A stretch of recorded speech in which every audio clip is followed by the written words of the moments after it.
નમસ્કાર અને સ્વાગત છે. આજે આપણે એક એવી ટેકનોલોજીની ઊંડાણપૂર્વક વાત કરવાના છીએ જે કદાચ આપણી આખી ડિજિટલ દુનિયાની સુરક્ષાને બદલી નાખશે. હું વાત કરી રહી છું ક્વોન્ટમ કમ્પ્યુટિંગની. આ નવા કમ્પ્યુટર્સ એટલા શક્તિશાળી બની રહ્યા છે કે અત્યારે આપણે જે એન્ક્રિપ્શન વાપરીએ છીએ ને. હા, જેમ કે RSA, ECC, બરાબર. જે આપણા બેન્કિંગ, મેસેજિંગ બધું સુરક્ષિત રાખે છે. બરાબર. એ બધી પદ્ધતિઓને આ ક્વોન્ટમ કમ્પ્યુટર્સ કદાચ સરળતાથી તોડી શકશે. વિચારો, જાણે આજની તિજોરીની ચાવી કાલે નકામી થઈ જાય. અને એટલે જ આ સંભવિત ખતરા સામે લડવા માટે દુનિયાભરમાં કામ ચાલી રહ્યું છે, જેને કહેવાય છે પોસ્ટ ક્વોન્ટમ ક્રિપ્ટોગ્રાફી, એટલે કે PQC. હા, એટલે કે ભવિષ્યના ક્વોન્ટમ કમ્પ્યુટર્સ સામે ટકી શકે એવી નવી ચાવીઓ, નવી એન્ક્રિપ્શન સિસ્ટમ્સ બનાવવી. ચોક્કસ, કારણ કે આપણે અત્યારથી જ તૈયારી કરવી પડશે. અને આ દિશામાં અમેરિકાની એક સંસ્થા છે, NIST, national institute of standards and technology. એમણે નવા સ્ટેન્ડર્ડ નક્કી કરવા માટે એક મોટી પ્રક્રિયા હાથ ધરી હતી. હા, એમાં ઘણા બધા અલ્ગોરિધમ્સ હતા ઉમેદવાર તરીકે. અને લાંબી ચકાસણી પછી એમણે તાજેતરમાં કાઇબર નામના અલ્ગોરિધમને મુખ્ય સ્ટેન્ડર્ડ તરીકે પસંદ કર્યો છે. બરાબર. કાઇબર હવે પ્રાથમિક પસંદગી છે. પણ એક બીજો પણ બહુ મજબૂત દાવેદાર હતો, સાબેર. હા, સાબેર. એ પણ ફાઇનલિસ્ટમાં હતો. અને નિસ્ટ પોતે પણ કહે છે કે સાબેરની સુરક્ષા કાઇબર જેટલી જ મજબૂત છે. તો આજે આપણી ચર્ચાનું કેન્દ્ર આ સાબેર જ છે. આપણી પાસે એક સંશોધન પત્ર છે જેમાં સાબેર માટે ખાસ એક હાર્ડવેર ચિપ ડિઝાઇન કરવામાં આવી છે, જેને ASIC કહેવાય. Application specific integrated circuit. બરાબર. અને આ ચિપની ખાસ વાત શું છે ખબર છે? શું? તે ખૂબ ઓછો પાવર વાપરે છે અને જગ્યા પણ સાવ ઓછી રોકે છે. ઓહ, એટલે લો પાવર અને સ્મોલ એરિયા પર ફોકસ છે. હા. અને આ કેવી રીતે શક્ય બન્યું? ખાસ કરીને એમણે ટૂમ કુક નામની ગણતરીની રીતમાં અમુક સુધારા કર્યા છે. ગુણાકાર માટેની પદ્ધતિ. એ જ. તો ચાલો આ આખી વાતને વધુ ઊંડાણથી સમજીએ. શરૂઆત કરીએ લેટિસ આધારિત ક્રિપ્ટોગ્રાફીથી, LBC. આ શું છે મૂળભૂત રીતે? જો સરળ શબ્દોમાં કહીએ તો આ ગણિતની એક શાખા છે જે લેટિસ નામની અમુક જટિલ ભૌમિતિક રચનાઓ પર આધાર રાખે છે. આ લેટિસ સાથે જોડાયેલી અમુક ગાણિતિક સમસ્યાઓ છે જે ઉકેલવી બહુ અઘરી છે. હા, ક્લાસિકલ કમ્પ્યુટર માટે તો છે જ, પણ અત્યારના અનુમાન મુજબ ક્વોન્ટમ કમ્પ્યુટર માટે પણ એ પડકારરૂપ છે. અને આ જ મુશ્કેલીનો ઉપયોગ એન્ક્રિપ્શન માટે થાય છે. બરાબર. આ જ કઠિનતા ડેટાને સુરક્ષિત રાખવામાં મદદ કરે છે. સેબર જેવી સિસ્ટમ્સ આનો જ ઉપયોગ કરે છે. જો કે એનો અભિગમ થોડો અલગ છે. LWE જેવી સિસ્ટમ્સ ભૂલ ઉમેરે છે, જાણે કે અવાજ ઉમેરીને સંદેશ છુપાવ્યો હોય. ઓકે. જ્યારે સેબર LWR એટલે કે લર્નિંગ વિથ રાઉન્ડિંગ વાપરે છે, એમાં ભૂલ ઉમેરવાને બદલે ગણતરીના પરિણામોને રાઉન્ડ કરવામાં આવે છે, જાણે કે ચિત્રને થોડું ઝાખું કરી દીધું હોય. પણ હેતુ તો એ જ ને, સુરક્ષા. હા, હેતુ એ જ. સુરક્ષા અને કાર્યક્ષમતા વચ્ચે સંતુલન જાળવવું. સેબરની સુરક્ષા મોડ્યુલર WLR નામની સમસ્યા પર આધારિત છે. તમે જે રાઉન્ડિંગની વાત કરી એ. અને ગાણિતિક રીતે સાબિત થયું છે કે આ LWR સમસ્યા ઉકેલવી પણ LWE જેટલી જ અઘરી છે. એટલે સૈદ્ધાંતિક રીતે એનો પાયો મજબૂત છે. સારું. તો સેબર કામ કેવી રીતે કરે છે? મતલબ મુખ્ય પગલાં કયા? એમાં મુખ્યત્વે 3 કામ થાય છે. પહેલું, કી બનાવવી, કી જનરેશન. બીજું, સંદેશને એન્ક્રિપ્ટ કરવો, જેને અહીં એન્કેપ્સ્યુલેશન કહીશું. અને ત્રીજું, એને પાછો મેળવવો, ડીકેપ્સ્યુલેશન. ઓકે. કી જનરેશનમાં શું થાય? સિસ્ટમ રેન્ડમ નંબર્સ વાપરીને 2 કી બનાવે. એક પબ્લિક કી, જે કોઈને પણ આપી શકાય, અને એક સિક્રેટ કી, જે ગુપ્ત રાખવાની. બરાબર. પછી એન્કેપ્સ્યુલેશનમાં કોઈ વ્યક્તિ પેલી પબ્લિક કી વાપરીને એક ગુપ્ત કી, શેર્ડ સિક્રેટને એન્ક્રિપ્ટ કરીને મોકલે.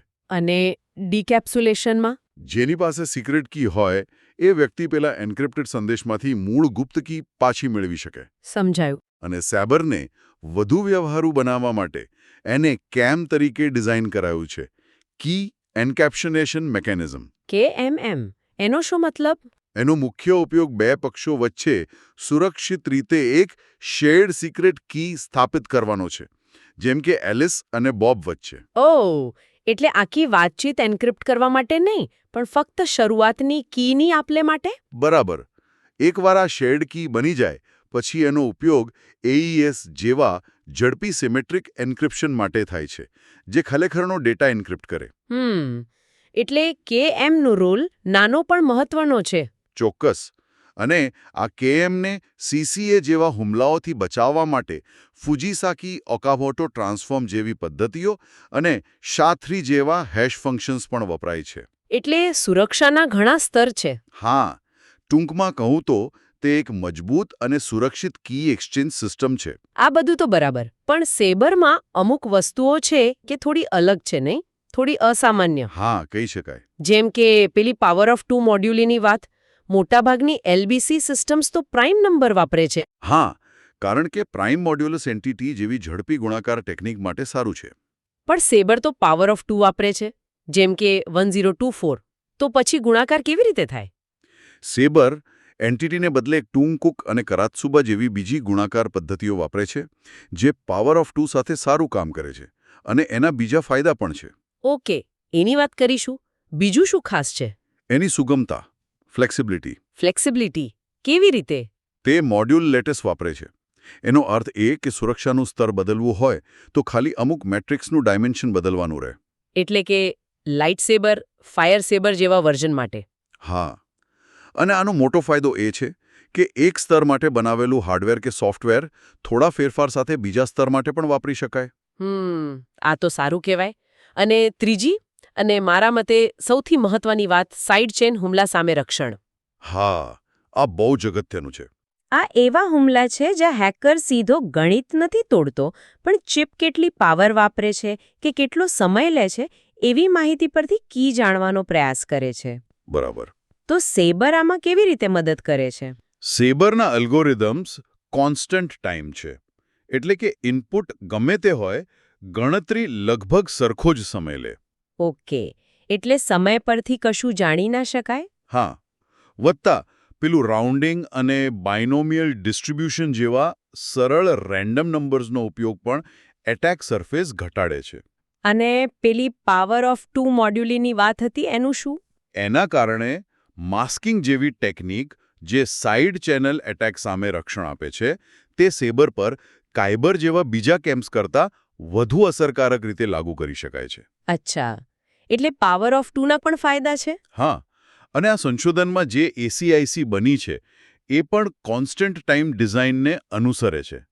તો આ બધી સેબરની ખાસિયતો જોઈ. હવે સવાલ એ થાય કે આ સંશોધકોએ ખાસ ઓછી પાવર અને ઓછી જગ્યા રોકતી ચિપ બનાવવા પર જ કેમ આટલું ધ્યાન આપ્યું? હા, એ જ મારો પ્રશ્ન હતો. શા માટે સ્પીડ નહીં, પણ પાવર અને એરિયા? જુઓ, આપણે વાત કરી એમ KMનો મુખ્ય ઉપયોગ કી એક્સચેન્જ માટે છે. જેમ કે વેબસાઇટ સાથે કનેક્ટ થતી વખતે HTTPS હેન્ડશેકમાં. બરાબર. અને આ કી એક્સચેન્જ ક્યારે થાય? ફક્ત કનેક્શનની શરૂઆતમાં, એક જ વાર. એકવાર શેર્ડ કી બની જાય પછી તો સતત ડેટાની આપ-લે માટે AES જેવા સિમેટ્રિક એલ્ગોરિધમ જ વપરાય છે. એટલે KMનું કામ પ્રમાણમાં બહુ ઓછું છે, ક્ષણિક. હા, તે સિસ્ટમમાં હોય છે પણ સતત ચાલતું નથી. ટૂંકા ગાળાનો ઉપયોગ કહી શકાય. સમજાયું હવે. આ કારણે KM માટે હાર્ડવેર એક્સેલરેટર બનાવતી વખતે એ કેટલી ઝડપથી કામ કરે છે, લેટન્સી, એના કરતાં પણ વધુ મહત્વનું એ બની જાય છે કે તે કેટલી જગ્યા રોકે છે, એરિયા, અને કેટલી પાવર વાપરે છે. કારણ કે એ સિસ્ટમમાં બેઠી પણ થોડી લીકેજ પાવર તો વાપરવાની જ. બરાબર.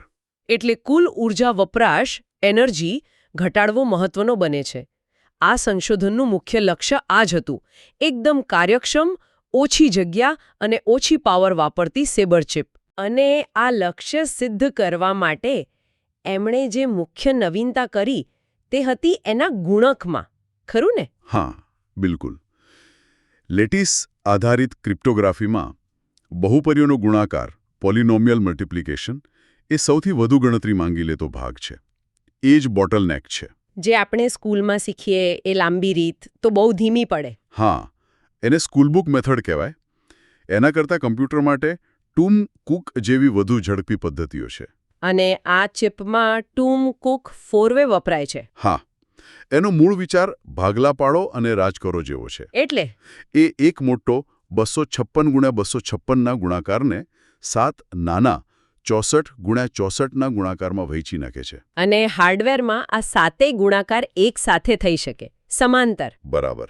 એનાથી સમય બચે છે અને કુલ ગણતરીની જટિલતા લગભગ 56% જેટલી ઘટી જાય છે. પણ વાત અહીં પૂરી નથી થતી. એમણે આ ટૂમ કુકમાં પણ સુધારા કર્યા છે, બરાબર? હા, અને એ જ આ ડિઝાઇનનું મુખ્ય યોગદાન છે. 2 મહત્વના ઓપ્ટિમાઇઝેશન છે. પહેલું કયું? પહેલું છે સ્ટ્રાઇડિંગ ટૂમ કુક. સ્ટ્રાઇડિંગ. એ ક્લાસિકલ ટૂમ કુકમાં કેવી રીતે અલગ છે? ક્લાસિકલ ટૂમ કુકમાં ડેટા લેવા માટે મેમરીમાં મોટા કૂદકા મારવા પડે છે, 64 ઇન્ડેક્સના અંતરે, જે હાર્ડવેર માટે બિનકાર્યક્ષમ છે. ઓકે. સ્ટ્રાઇડિંગ પદ્ધતિ ડેટાને એવી રીતે ગોઠવે છે કે એ ક્રમિક રીતે વંચાય, સીધો. એટલે હાર્ડવેર માટે સરળ. હા, એનાથી મેમરી એક્સેસ સુધરે છે, મધ્યવર્તી ગણતરીઓ માટે ઓછી મેમરી જોઈએ છે અને મોડ્યુલર રિડક્શન જેવી ક્રિયાઓ પણ વધુ સ્વાભાવિક રીતે થઈ જાય છે. એટલે પરિણામ? ઓછી જટિલ ડિઝાઇન, ઓછી મેમરી અને ઓછી ઉર્જા વપરાશ. વાવ! હાર્ડવેરને વધુ સ્માર્ટલી કામ કરાવવા માટે ડેટા ગોઠવવાની રીત જ બદલી નાખી. રસપ્રદ. અને બીજો સુધારો કયો હતો? બીજો સુધારો છે લેઝી ઇન્ટરપોલેશન. લેઝી. આળસુ. હા, કંઈક એવું જ સમજો. ટૂમ કુકમાં 2 મુખ્ય તબક્કા હોય, ઇવેલ્યુએશન અને ઇન્ટરપોલેશન. જ્યારે ઘણા બધા ગુણાકાર કરવાના હોય, જેમ કે મેટ્રિક્સ વેક્ટર ગુણાકારમાં, ત્યારે સામાન્ય રીતે દરેક નાના ગુણાકાર પછી ઇન્ટરપોલેશન કરવું પડે. લેઝી ઇન્ટરપોલેશન શું કરે છે? એ આ ઇન્ટરપોલેશન સ્ટેપને, જે હાર્ડવેરમાં થોડો સમય લે છે, એને છેક છેલ્લે સુધી મુલતવી રાખે છે. એટલે બધા ગુણાકારના પરિણામો ભેગા કરતા રહેવાનું અને છેલ્લે ફક્ત એક જ વાર ફાઇનલ ઇન્ટરપોલેશન કરવાનું. અચ્છા, એટલે ઘણા બધા વચગાળાના સ્ટેપ્સ બચી જાય. બરાબર. એનાથી લેટન્સી ઘટે છે અને સ્ટ્રાઇડિંગ પદ્ધતિ સાથે આ ખાસ કરીને સારું કામ કરે છે. આ તો ખરેખર હોશિયારીભર્યું કહેવાય. પણ આનાથી પેલી મધ્યવર્તી ગણતરીઓ સ્ટોર કરવા વધુ મેમરી ના જોઈએ? સૈદ્ધાંતિક રીતે જોઈએ, પણ જે રીતે આ ચિપ ડિઝાઇન થઈ છે એમાં સમાંતરણ, પેરેલલિઝમ એટલું છે કે કોઈ વધારાની મેમરી પેનલ્ટી આવતી નથી, એટલે નેટ ફાયદો જ છે. સરસ. તો આ મુખ્ય ગુણક અને એના ઓપ્ટિમાઇઝેશનની વાત થઈ. હવે ચિપના બીજા ભાગો પર એક ઝડપી નજર કરીએ. બીજું શું શું છે એમાં? હા, મુખ્ય ગુણક સિવાય પણ ઘણા ઘટકો છે. જેમ કે સિસ્ટમને કંટ્રોલ કરવા માટે કમાન્ડ કંટ્રોલર હશે? હા, અને બહારની દુનિયા સાથે વાત કરવા સિરિયલ ઇન્ટરફેસ, ડેટા સ્ટોર કરવા માટે મુખ્ય સિસ્ટમ મેમરી, લગભગ 8 કિલોબાઇટની. અને હેશિંગ માટે? SHA-3 વપરાય છે. હા. સ્ટેન્ડર્ડ કેચે કોરનો ઉપયોગ કરીને SHA-3 શેક યુનિટ છે. અને પેલા સિક્રેટ કી માટે જરૂરી રેન્ડમ નંબર્સ બનાવવા માટે બાયનોમિયલ સેમ્પલર? એના માટે પણ એક ખાસ ઓછી પાવર વાપરતી ડિઝાઇન છે, જે હેમિંગ વેઇટ પર આધારિત છે. સરળ લોજિક ગેટ્સ વાપરે છે. મેમરી પણ ખાસ લો પાવરવાળી વાપરી છે, તમે કહ્યું એમ. હા, TSMC 65nm ની લો પાવર, લો લીકેજ SRAM સેલ્સ. અને પાવર બચાવવા માટે ક્લોક ગેટિંગ પણ છે. ક્લોક ગેટિંગ એટલે? એટલે જ્યારે ચિપનો કોઈ ભાગ કામ ન કરતો હોય, ત્યારે એને જતો ક્લોક સિગ્નલ બંધ કરી દેવાનો, જેથી એ કારણ વગર પાવર ન વાપરે. ઓકે. અને બીજા નાના બ્લોક્સ પણ હશે ને ગણતરીમાં મદદ કરવા? હા, સરવાળા માટે એડ પેક, અનપેક, એડ રાઉન્ડ જેવા યુનિટ્સ છે. વેરિફિકેશન માટે વેરીફાઈ બ્લોક છે. અને સાઇડ ચેનલ સુરક્ષા માટે CMOV કન્ડિશનલ મૂવ યુનિટ છે. અને આખી ચિપ કંટ્રોલ કેવી રીતે થાય છે? બહારથી મળતા 24 બીટના માઇક્રો ઇન્સ્ટ્રક્શન્સથી. આનાથી એ લવચિક બને છે. એક જ હાર્ડવેર કીઝ જનરેશન, એન્કેપ્સ્યુલેશન, ડીકેપ્સ્યુલેશન બધું કરી શકે. અને તમે પેલી માપનીયતા, સ્કેલેબિલિટીની વાત કરી હતી ને? હા, ભલે આ ચિપ સાયબર માટે બની છે, પણ એનું મુખ્ય ગુણક આર્કિટેક્ચર થોડા ફેરફાર સાથે લાઇટ સાયબર કે ફાયર સાયબર માટે પણ વાપરી શકાય છે. તો આટલી બધી મહેનત, આટલી બધી નવીનતાઓ, પરિણામ શું આવ્યું? આ ચિપ ખરેખર કેટલી કાર્યક્ષમ છે? સિલિકોન પર ટેસ્ટ થઈ છે? હા, અને પરિણામો ખરેખર ખૂબ જ પ્રભાવશાળી છે. આ કોઈ સિમ્યુલેશન નથી. વાસ્તવિક સિલિકોન ચિપ બનાવીને તેના પર પરીક્ષણ કરેલા આંકડા છે. સરસ. તો જણાવો. Technology 65nm TSMC low power છે. હવે વાત કરીએ જગ્યાની. કેટલી જગ્યા રોકે છે? મુખ્ય કોર, હેશિંગ યુનિટ સિવાય ફક્ત 0.158 ચોરસ મિલીમીટર. ફક્ત 0.158 મિલીમીટર સ્ક્વેર? આ તો બહુ જ ઓછું કહેવાય. હા, અત્યાર સુધી બનેલા કોઈ પણ PQC હાર્ડવેર એક્સેલરેટરમાં આ રેકોર્ડ બ્રેકિંગ છે. સૌથી ઓછો વિસ્તાર. અને પેલો ગુણક કેટલી જગ્યા લે છે? છે. બાપરે! એટલે એ ખરેખર જટિલ ભાગ છે. બરાબર. હવે મેમરી. કુલ મેમરી વપરાશ માત્ર 10.187 KB. આ પણ રેકોર્ડ છે. હા, અગાઉની એક state of the art design કરતાં લગભગ 4 ગણી ઓછી મેમરી. અને હવે જેની સૌથી વધુ રાહ જોવાતી હતી, પાવર. હા, કહો કેટલી પાવર વાપરે છે? શ્રેષ્ઠ સ્થિતિમાં 0.7 વોલ્ટેજ 40 મેગાહર્ટ્ઝ ક્લોક સ્પીડ પર માત્ર 333.9 માઇક્રોવોટ. શું? માઇક્રોવોટ? મિલીવોટ પણ નહીં? ના, માઇક્રોવોટ. યુ આ તો અકલ્પનીય છે. સરખામણી માટે બીજા PQC કોર કરતાં કેટલો ઓછો? અગાઉના એક સિલિકોન વેરિફાઈડ કોર કરતાં 38% ઓછો. અને એક બીજું સેબર એક્સિલરેટર હતું, જે સિમ્યુલેશન હતું. એના કરતાં તો 118 ગણો ઓછો પાવર. 118 ગણો? આ તો ખરેખર ક્રાંતિકારી કહેવાય. મતલબ બેટરી પર ચાલતા સાવ નાના ઉપકરણો માટે આ શક્ય બને? બિલકુલ. અને ઓછી પાવર એટલે ઓછી ઉર્જા વપરાશ. હા, એક સંપૂર્ણ સાયકલ કી જનરેશન, એન્કેપ્સ્યુલેશન, ડિકેપ્સ્યુલેશન માટે કુલ ઉર્જા વપરાશ પણ અગાઉના સોલ્યુશન્સ કરતાં લગભગ અડધો છે. સેંકડો નેનોજૂલમાં. એટલે પાવર અને ઉર્જા બંનેમાં જબરદસ્ત બચત. હા. અને ઝડપનું શું? પાવર બચાવવા જતાં એ ધીમી તો નથી પડી ગઈ ને? નવાઈની વાત એ છે કે ઝડપ મુખ્ય લક્ષ્ય ન હોવા છતાં તે ખૂબ જ સ્પર્ધાત્મક છે. કેટલો સમય લાગે છે? ત્રણેય મુખ્ય ઓપરેશન્સ માઇક્રોસેકન્ડ્સમાં પૂરા થાય છે. 160 મેગાહર્ટ્ઝ પર ચલાવીએ તો 89 થી 146 માઇક્રોસેકન્ડ્સની અંદર. માઇક્રોસેકન્ડ્સ સોફ્ટવેર કરતાં કેટલું ઝડપી? સૌથી ઝડપી સોફ્ટવેર અમલીકરણ કરતાં લગભગ 80 ગણું ઝડપી. 80 ગણું? હા, અને પેલો ટૂંકો ગુણક પણ એન્ટિટી આધારિત સિસ્ટમ્સના ગુણક જેટલો જ ઝડપી છે. એટલે પાવર અને એરિયામાં રેકોર્ડ બનાવ્યા અને સ્પીડમાં પણ પાછળ નથી રહી. તો આ બધાનો સારાંશ શું કાઢી શકીએ? આ સંશોધન સેબર માટે પહેલી વાસ્તવિક સિલિકોન આધારિત ચિપ રજૂ કરે છે, જેણે પાવર અને વિસ્તારના માપદંડોમાં ખરેખર નવા રેકોર્ડ સ્થાપિત કર્યા છે. હા, પેલી સ્લાઇડિંગ ટૂમકોક અને લેઝી ઇન્ટરપોલેશન જેવી ઓપ્ટિમાઇઝેશન તકનીકોને કારણે. અને આ શું દર્શાવે છે? એ જ કે પોસ્ટ ક્વોન્ટમ ક્રિપ્ટોગ્રાફીને ખૂબ જ મર્યાદિત સંસાધનોવાળા ઉપકરણોમાં પણ શક્ય બનાવી શકાય છે. બરાબર. જેમ કે IoT sensors, smart cards, medical implants, જ્યાં દરેક માઇક્રોવોટ અને દરેક માઇક્રોમીટર જગ્યા ગણાય છે. આ ભવિષ્યની સુરક્ષા માટે ખરેખર એક મહત્વનું અને આશાસ્પદ પગલું છે. હા, અને આ મને એક અંતિમ વિચાર તરફ દોરી જાય છે. કયો વિચાર? જુઓ, ભલે નિસ્ટે કાઇબરને પ્રાથમિક સ્ટાન્ડર્ડ તરીકે પસંદ કર્યો, પણ સેબર એક ખૂબ જ સક્ષમ વિકલ્પ છે એ આપણે જોયું. પણ અહીં જે ઓપ્ટિમાઇઝેશન તકનીકો વપરાઈ, ખાસ કરીને પાવર ઓફ ટુ મોડ્યુલી માટે, સ્ટ્રાઇડિંગ ટૂમકોક અને લેઝી ઇન્ટરપોલેશન, શું તે ફક્ત સેબર પૂરતી જ મર્યાદિત છે?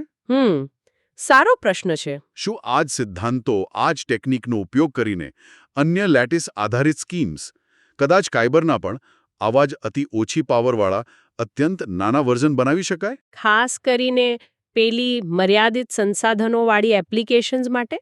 હા.